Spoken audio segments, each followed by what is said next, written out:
Welcome once again students.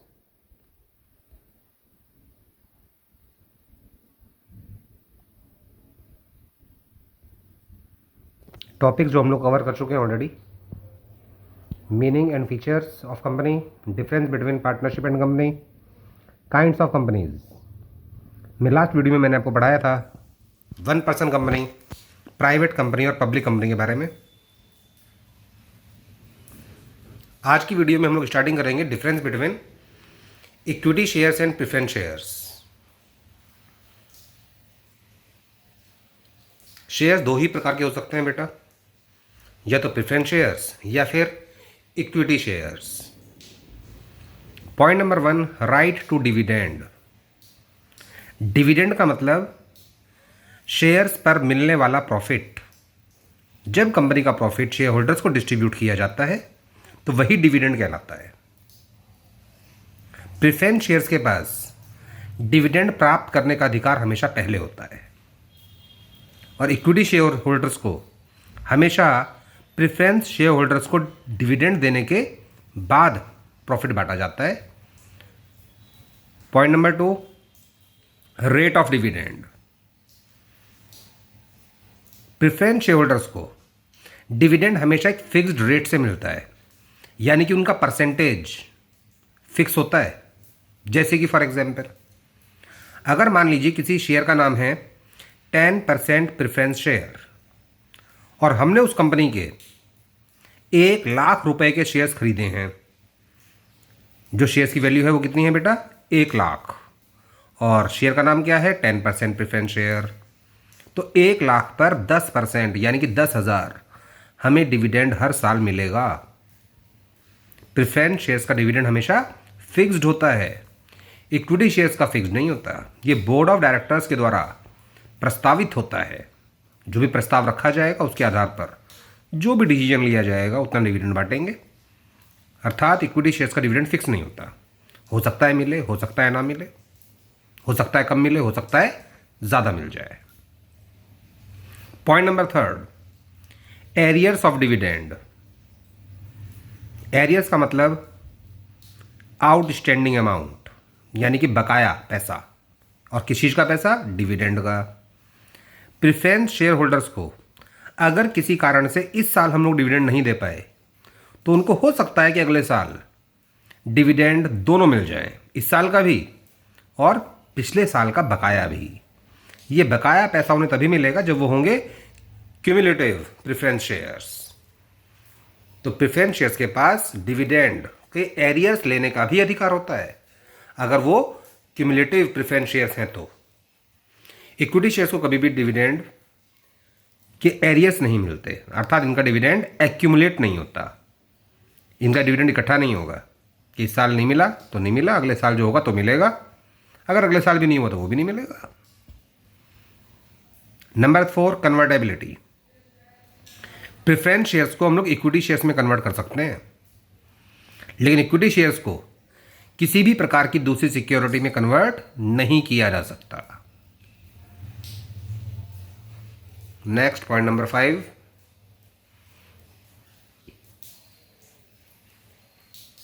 Redemption. Redemption का मतलब होता है कि प्रेफरेंस शेयर होल्डर्स को उनका पैसा एक निर्धारित समय के बाद वापस कर दिया जाएगा। जब कंपनी शेयर्स इशू करती है तो कंपनी को पैसा मिलता है।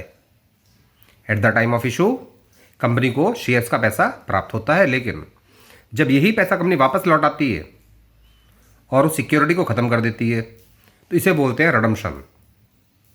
प्रेफरेंस शेयर्स का रिडम्पशन होता है एक ड्यू डेट पर। वो ड्यू डेट क्या होगी वो भी शेयर होल्डर्स को पहले से बता दी जाती है। इक्विटी शेयर होल्डर्स का पैसा कभी भी लाइफ टाइम में वापस नहीं होता। हाँ, अगर इक्विटी शेयर होल्डर्स चाहते हैं उनका पैसा उनको वापस हो जाए तो वो केवल एक ही तरीका है, या तो उनको अपने शेयर्स किसी और को बेचने पड़ेंगे या फिर कंपनी उनके शेयर्स का बायबैक कर सकती है। और जब company buyback of equity shares करती है तो ये इक्विटी शेयर्स को कंपनी रिडम्पशन नहीं कर रही है, ध्यान रखिएगा, क्योंकि रिडम्पशन में सिक्योरिटी खत्म हो जाती है। इक्विटी शेयर्स में बायबैक करने का मतलब ये हुआ कि कंपनी अपना पैसा केवल इन्वेस्ट कर रही है अपने ही खुद की कंपनी के शेयर्स मार्केट से खरीद कर। इक्विटी शेयर्स का कभी रिडम्पशन नहीं होता है। Number 6, voting rights. कंपनी को चलाता कौन है? Board of directors. और बोर्ड ऑफ डायरेक्टर का चुनाव किया जाता है, जिसमें केवल इक्विटी शेयर होल्डर्स के पास ही वोट डालने का अधिकार होता है। प्रेफरेंस शेयर होल्डर्स के पास ये अधिकार केवल स्पेशल सर्कमस्टेंसेस में ही आता है। और वो स्पेशल सर्कमस्टेंस क्या है? वो ये है कि लगातार कंपनी को लॉस ही लॉस होता जा रहा है, लगातार घाटा हो रहा है, तो उस कंडीशन में ही प्रेफरेंस शेयर होल्डर्स वोट डालते हैं, वरना केवल इक्विटी शेयर होल्डर्स ही वोट डालते हैं हमेशा।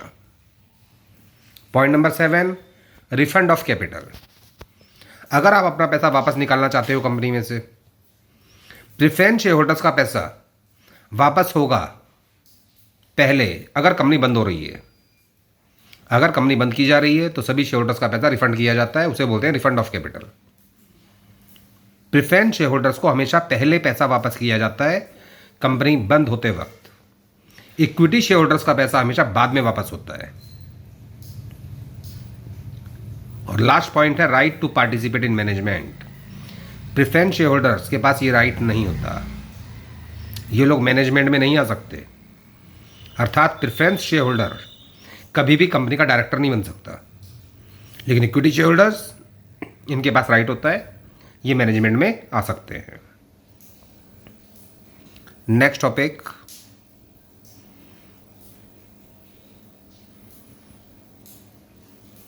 Authorised capital. ऑथराइज्ड कैपिटल का मतलब होता है बेटा कंपनी की वो मैक्सिमम कैपिटल जिसके लिए कंपनी को स्थापित किया गया है, और यही मैक्सिमम कैपिटल कंपनी की रजिस्टर्ड कैपिटल होती है, जिसे कंपनी के मेमोरेंडम ऑफ एसोसिएशन में दिखाना जरूरी होता है। ऑथराइज्ड कैपिटल दो प्रकार की हो सकती है, इशूड या फिर अनइश्यूड, जिसके बारे में डिटेल में भी आपको बताया जाएगा। इशूड कैपिटल भी दो प्रकार की हो सकती है, subscribed capital and unsubscribed capital. Subscribed capital भी दो प्रकार की हो सकती है, called up capital and uncalled up capital. Called up capital भी दो प्रकार की हो सकती है,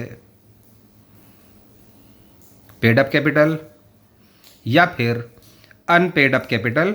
और अनपेड अप कैपिटल को ही हम लोग बोलते हैं कॉल्स इन एरियर्स। अब इसी बात को समझिएगा विद एग्जाम्पल।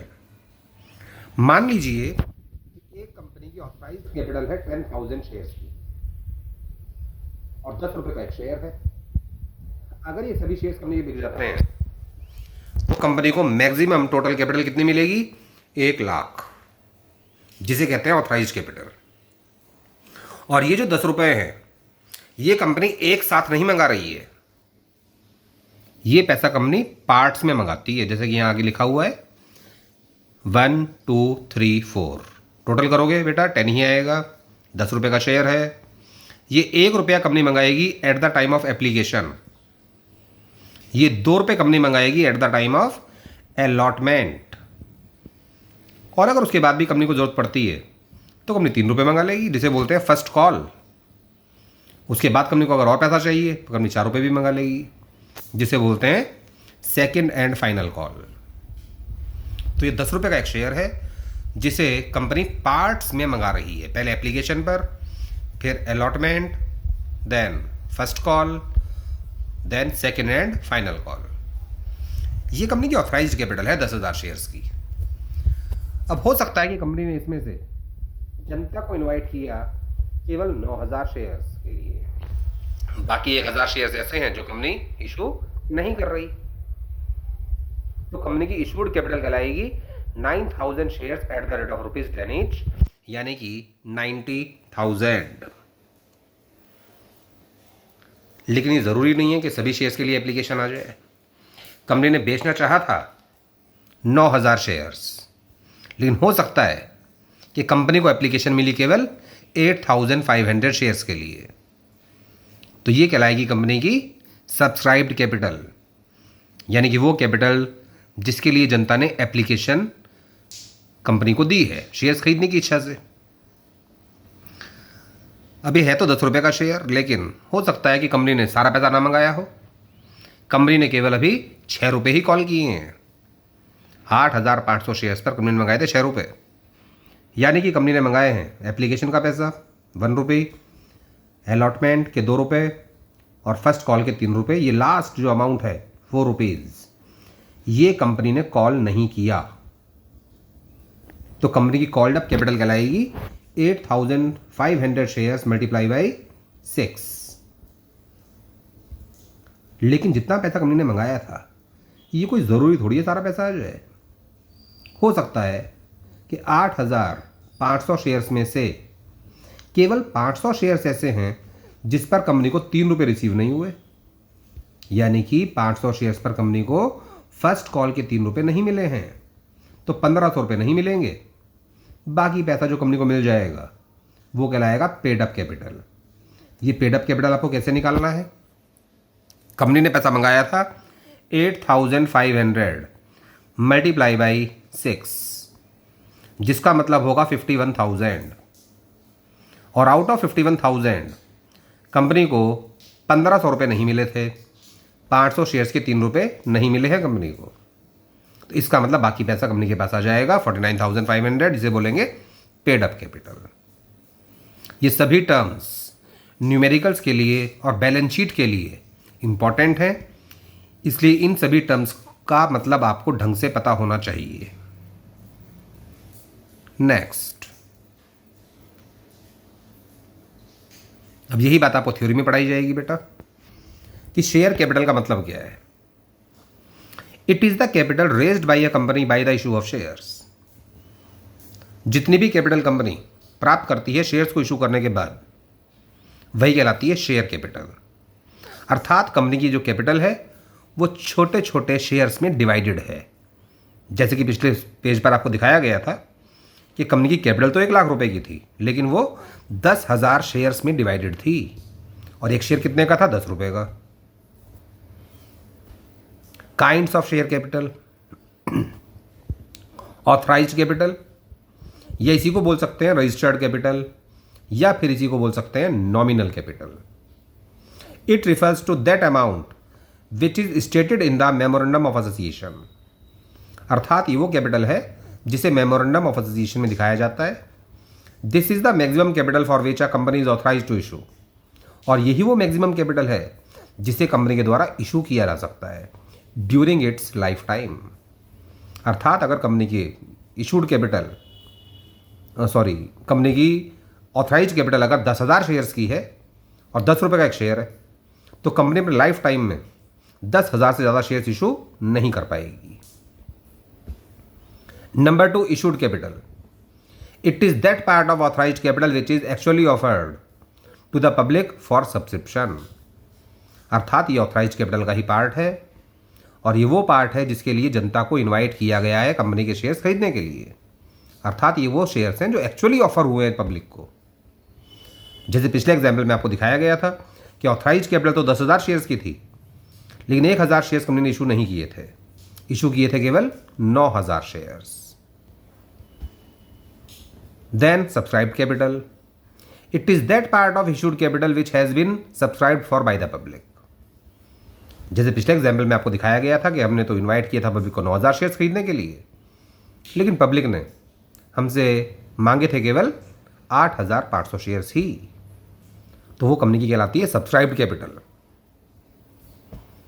सब्सक्राइब्ड कैपिटल 2 प्रकार की हो सकती है, subscribed and fully paid up. Fully paid up का मतलब ये हुआ कि जितना पैसा कंपनी ने मंगाया था वो सारा का सारा पैसा आ गया। When entire face value of a share is called by the company and fully paid by the shareholder। अर्थात 10 रुपये का शेयर था, पर शेयर कंपनी ने 10 रुपये मंगाए और वो 10 रुपये कंपनी को मिल भी गए, तो वो कहलाता है subscribed and fully paid up. दूसरा पार्ट होता है subscribed but not fully paid up, यानी कि ये वो शेयर्स हैं या तो कंपनी ने पूरा पैसा मंगाया नहीं, या फिर कंपनी ने मंगा तो लिया है पूरा पैसा, लेकिन पूरा पैसा आया नहीं। अगर दोनों में से एक भी कंडीशन लागू हुई है तो वो subscribe but not fully paid up category में दिखाया जाएगा शेयर। या तो एंटायर फेस वैल्यू को कॉल ही नहीं किया गया है अभी, या फिर कॉल तो किया है कंपनी ने लेकिन कंपनी को रिसीव नहीं हुआ। नेक्स्ट,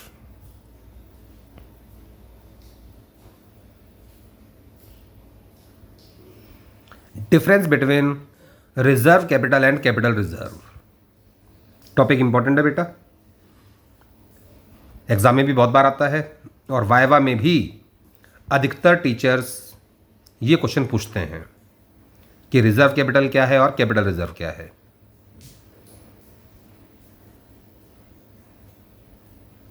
थोड़ी देर पहले मैंने आपको एक एग्जाम्पल दिखाया था जिसमें आपको ये दिखाया गया था कि कंपनी ने शेयर का पूरा अमाउंट एक साथ नहीं मंगाया है, पैसा मंगाया था पार्ट्स में, जैसे कि 1 रुपये एप्लीकेशन पर, 2 रुपये अलॉटमेंट पर, 3 रुपये फर्स्ट कॉल पर और 4 रुपये सेकेंड एंड फाइनल कॉल पर। अब मान लीजिए कि कंपनी ने ये जो आखिर का अमाउंट था 4 rupees second and final call का, ये डिसाइड कर लिया है कि वो पैसा हम लोग कभी भी मंगाएंगे ही नहीं।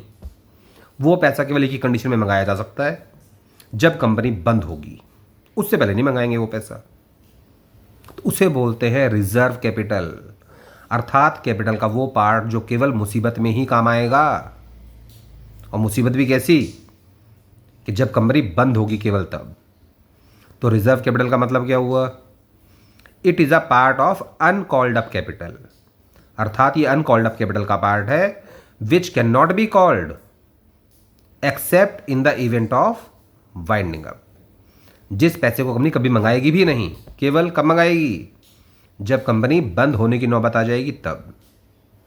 और capital reserve, it is that part of reserve which is not free for distribution of dividend, क्योंकि कैपिटल रिजर्व कंपनी का एक प्रकार से गेन होता है, वो गेन, वो प्रॉफिट जिसे कंपनी डिस्ट्रीब्यूट नहीं कर सकती। ये गेन कैसे होता है, ये गेन होता है बेटा नॉन ट्रेडिंग एक्टिविटीज के कारण। जैसे कि फॉर एग्जाम्पल, अगर कंपनी ने अपना कोई असेट बेचा और असेट बेचने में कंपनी को हो गया प्रॉफिट, तो ये जो प्रॉफिट असेट बेचने पर हुआ है, ये प्रॉफिट कंपनी डिस्ट्रीब्यूट नहीं कर सकती, क्योंकि ये नॉन ट्रेडिंग एक्टिविटी से हुआ है। और कंपनीज में नॉन ट्रेडिंग एक्टिविटी से जितना भी प्रॉफिट होता है, वो सारा प्रॉफिट ट्रांसफर करना पड़ता है कैपिटल रिजर्व में, जिसे हम लोग डिस्ट्रीब्यूट नहीं कर सकते as a dividend. Number 2, creation. Reserve capital create होती है हमेशा अनकॉल्ड अप कैपिटल से, और ये बात ऊपर भी बताई गई थी, it is a part of uncalled up capital. और कैपिटल रिजर्व कहां से क्रिएट होता है, ये कैपिटल प्रॉफिट से क्रिएट होता है। और कैपिटल प्रॉफिट का अभी अभी मैंने आपको एक एग्जाम्पल दिया था। कैपिटल प्रॉफिट मीन्स जैसे कि अगर हमने कोई असेट बेचा और उस असेट बेचने पर हमको प्रॉफिट हुआ, क्योंकि कंपनी का काम मेनली असेट बेचना नहीं होता, कंपनी का तो काम कुछ और होगा, लेकिन कंपनी को मजबूरी में अपना कोई असेट बेचना पड़ा और उस असेट पर हो गया कंपनी को प्रॉफिट, तो वो प्रॉफिट कंपनी को कैपिटल रिजर्व में ट्रांसफर करना पड़ेगा। Number 3, mandatory.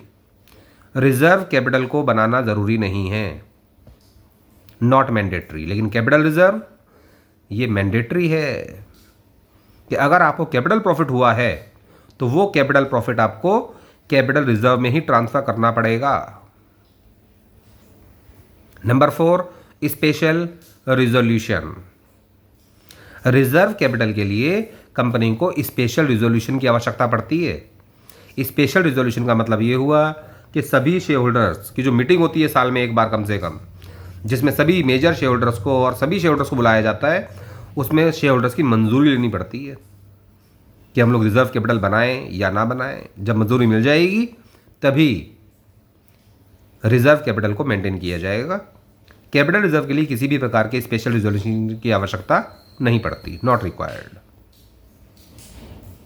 Next point number 5,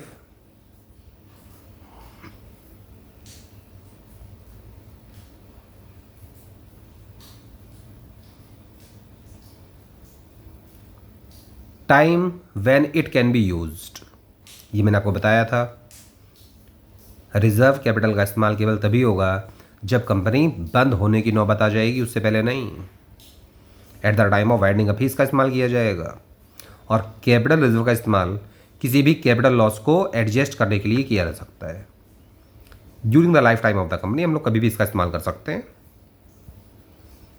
writing of capital losses,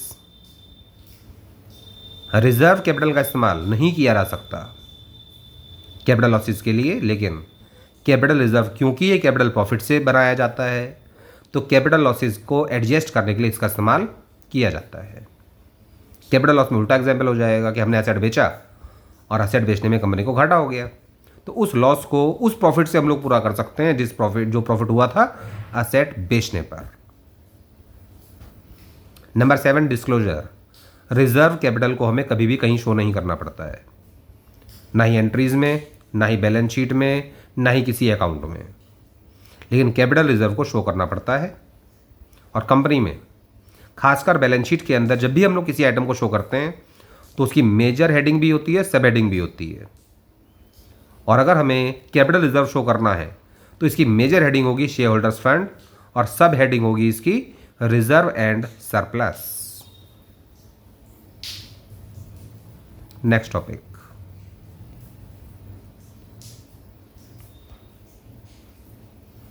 difference between authorised capital and issued capital.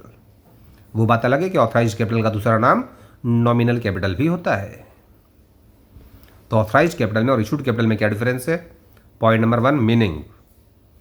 Authorised capital ये वो कैपिटल है जो कंपनी के मेमोरेंडम ऑफ एसोसिएशन में दिखानी पड़ती है, और जितनी कैपिटल हमने रजिस्टर्ड कराई थी उतने ही वैल्यू के शेयर्स कंपनी अपने लाइफ टाइम में इशू कर पाएगी।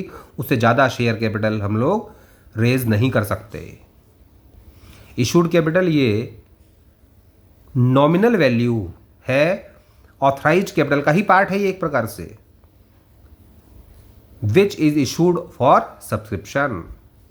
अर्थात ये वो शेयर्स हैं, ये वो कैपिटल है जिसके लिए जनता को इनवाइट किया गया है शेयर्स खरीदने के लिए। Disclosure in memorandum of association, ये ऊपर ही बताया था हमने अभी। ऑथराइज्ड कैपिटल को मेमोरेंडम में दिखाना पड़ता है, और ये मेमोरेंडम ऑफ एसोसिएशन क्या होता है? ये कंपनी का मेन डॉक्यूमेंट होता है, जिसे कॉन्स्टिट्यूशन ऑफ द कंपनी भी कहा जाता है। इशूड कैपिटल को मेमोरेंडम में शो नहीं करना पड़ता, not mentioned in memorandum of association. Whether one can exceed the other, authorised capital ज़्यादा हो सकती है इशूड से, लेकिन इशूड कैपिटल कभी भी ऑथराइज्ड कैपिटल से ज़्यादा नहीं हो सकती। अर्थात जितनी भी कंपनी की मैक्सिमम कैपिटल है वही कहलाएगी ऑथराइज्ड कैपिटल। उससे ज़्यादा वैल्यू के शेयर्स कंपनी कभी भी अपने लाइफ टाइम में इशू नहीं कर पाएगी। तो इशूड कैपिटल बराबर हो सकती है ऑथराइज्ड कैपिटल के, लेकिन उससे ज़्यादा नहीं हो सकती। नेक्स्ट टॉपिक,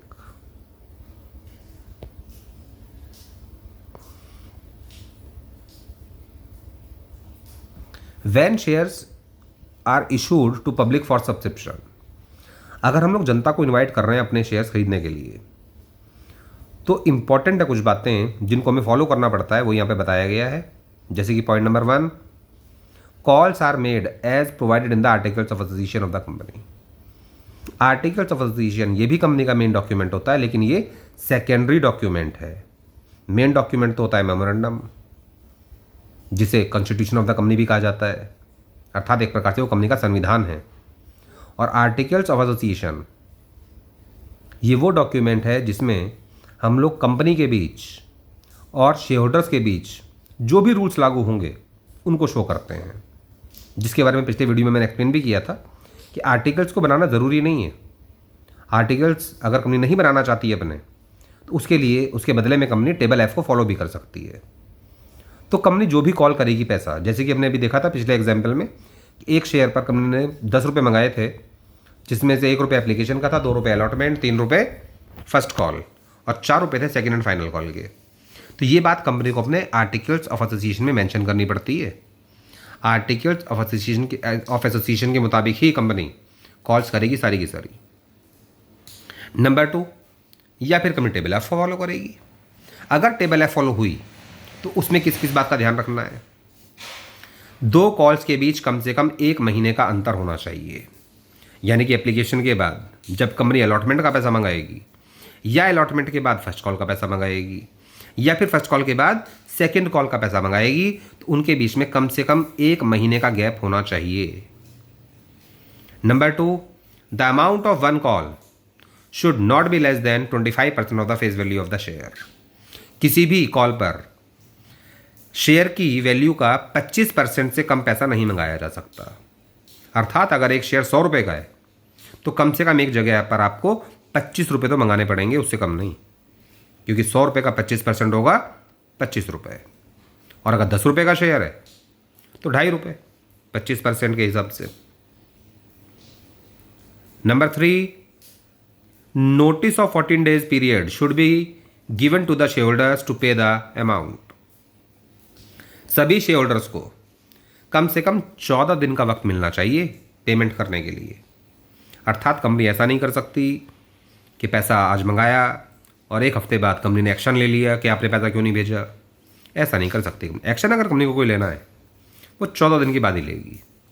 कम से कम 14 डेज का टाइम पीरियड दिया जाता है शेयर होल्डर्स को शेयर्स का पैसा पे करने के लिए। Number 4, calls should be made on uniform basis. सभी कॉल्स यूनिफॉर्म बेसिस पर की जाएंगी। कहने का मतलब ऐसा नहीं होगा कि हमने कुछ शेयर होल्डर से तो पैसा मंगा लिया फर्स्ट कॉल का और बाकियों से नहीं मंगाया। अगर पैसा मंगाया है तो सभी शेयर होल्डर से एक साथ मंगाया जाएगा सेम क्लास के शेयर्स में। वहां पर पार्शियलिटी नहीं हो सकती। पैसा मंगाया जाएगा यूनिफॉर्म बेसिस पर, यानी कि सभी से एक साथ। नेक्स्ट टॉपिक आता है बेटा difference between over subscription and under subscription of shares. अगर मान लीजिए हमारी कंपनी ने शेयर्स इशू किए 10,000 और एप्लीकेशन आ गई 10,000 से ज़्यादा शेयर्स के लिए, तो वो कहलाएगा ओवर सब्सक्रिप्शन ऑफ शेयर्स। अगर हमें एप्लीकेशन मिली 10,000 से कम शेयर्स के लिए तो उसे बोलेंगे अंडर सब्सक्रिप्शन ऑफ शेयर्स, यानी कि हमारे शेयर्स जितने सब्सक्राइब होने चाहिए थे इशूड के हिसाब से उतने शेयर्स हमारे सब्सक्राइब नहीं हुए हैं। Point number 1, shares applied. Over subscription में हमेशा शेयर्स अप्लाइड ज़्यादा होते हैं। जितने शेयर्स हमने इशू किए थे उससे ज़्यादा शेयर्स के लिए एप्लीकेशन आती है, और अंडर सब्सक्रिप्शन में कम शेयर्स के लिए एप्लीकेशन आती है। एक्सेप्टेंस। ओवर सब्सक्रिप्शन में हम लोग सभी एप्लीकेशंस को एक्सेप्ट नहीं कर सकते। All applications can not be accepted. जो ज़्यादा एप्लीकेशंस आ गई हो सकता है कि हम लोग उनको रिजेक्ट कर दें, क्योंकि अगर हमारी कंपनी ने 10,000 शेयर्स इशू किए हैं तो मैक्सिमम अलॉटमेंट भी 10,000 शेयर्स का ही होगा। अगर एप्लीकेशन आ गई 15,000 शेयर्स के लिए तो हो सकता है कि बाकी 5,000 शेयर्स को हम लोग रिजेक्ट कर दें, अर्थात उनकी एप्लीकेशन रिजेक्ट हो जाएगी और फिर उनका पैसा हमें वापस करना पड़ेगा, जो पैसा उन्होंने एप्लीकेशन पर हमें भेजा होगा। अंडर सब्सक्रिप्शन में सभी शेयर्स को एक्सेप्ट कर लिया जाता है, क्योंकि हम यहाँ पर तो हमने इशू किए थे 10,000 शेयर्स। सपोज एप्लीकेशन आई है 9,500 शेयर्स के लिए, तो सभी को अलॉट हो जाएंगे शेयर्स। यहाँ पर सभी एप्लीकेशंस को एक्सेप्ट कर लिया जाता है। रिफंड। ओवर सब्सक्रिप्शन में हो सकता है कि हम लोग एक्सेस अमाउंट रिफंड करें, और अगर पैसा रिफंड नहीं कर रहे तो उनका पैसा फिर हमें एडजस्ट करना पड़ता है अलॉटमेंट एंड कॉल्स पर। जैसे कि फॉर एग्जांपल, अगर मान लीजिए किसी शेयर होल्डर ने कंपनी से मांगे थे 10,000 शेयर्स, लेकिन क्योंकि ओवर सब्सक्रिप्शन हो गया था तो हमारी कंपनी ने उस व्यक्ति को 10,000 शेयर्स के बदले में केवल 8,000 शेयर्स ही दिए थे, तो उसके या तो 2,000 शेयर्स का पैसा हमें वापस करना पड़ेगा, या फिर वो पैसा हम लोग एडजस्ट करेंगे अलॉटमेंट एंड कॉल्स पर। अर्थात जब उसका पैसा अलॉटमेंट पे एडजस्ट हो जाएगा तो अलॉटमेंट पर फिर वो हमें कम पैसा भेजेगा, क्योंकि उसका पैसा हमने एप्लीकेशन का जो ज़्यादा पैसा आ गया था वो अलॉटमेंट पे एडजस्ट कर दिया है। अंडर सब्सक्रिप्शन में ऐसा कोई झंझट नहीं होता। As all the applications are accepted there is no excess money to be refunded. यहाँ पर एक्सेस अमाउंट होता ही नहीं है रिफंड करने के लिए, तो ना ही वो वापस होगा और ना ही कहीं उसको एडजस्ट करने की आवश्यकता होगी। केवल रिफंड का चक्कर तो पड़ता है ओवर सब्सक्रिप्शन ऑफ शेयर्स में। जब हमने इशू किए थे कम शेयर्स, एप्लीकेशन आ गई ज़्यादा शेयर्स के लिए, तो या तो उनका पैसा वापस करो, और अगर उन्हें आप कम शेयर्स दे रहे हो जितने उन्होंने मांगे थे तो उनका पैसा फिर हमें एडजस्ट करना पड़ता है अलॉटमेंट एंड कॉल्स पर। नेक्स्ट पॉइंट है minimum subscription. Over subscription of shares में मिनिमम सब्सक्रिप्शन का कोई झंझट नहीं होता है बेटा।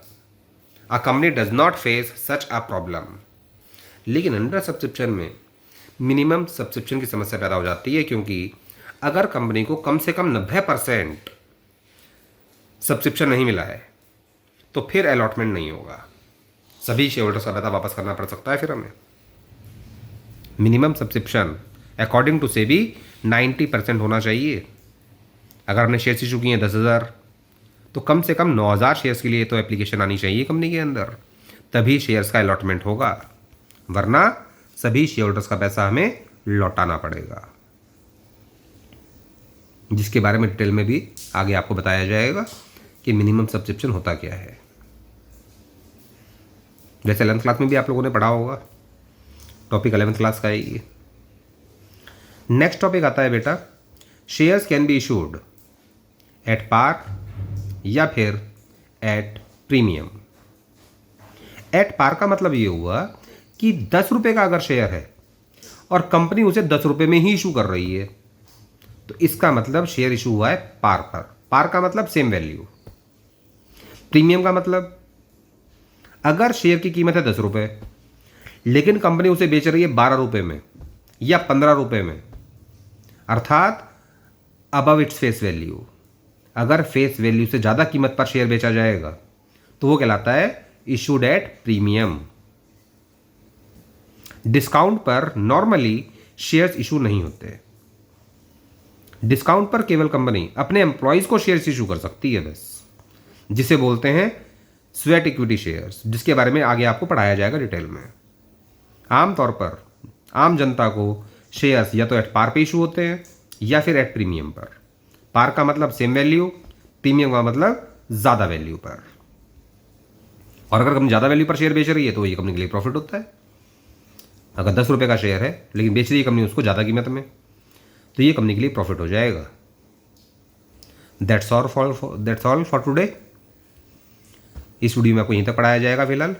इसके बाद हम लोग अगले वीडियो में कुछ और कंसेप्ट्स आपके क्लियर करेंगे। तब तक ध्यान रखिएगा, लाइक कीजिए, सब्सक्राइब कीजिए चैनल को। लगातार आपको ऐसी वीडियोस मिलते रहेंगे। और जो भी आपको प्रॉब्लम्स आती हैं, मेरा नंबर यहाँ पर दिया हुआ है, इस नंबर पर आप व्हाट्सएप कीजिए, मैं आपकी सारी प्रॉब्लम दूर कर दूंगा, ऑनलाइन क्लासेस लेकर, या अगर आप धामपुर के आसपास हैं तो आकर मुझसे पर्सनली मिल भी सकते हैं। ओके बेटा, good bye, have a nice day.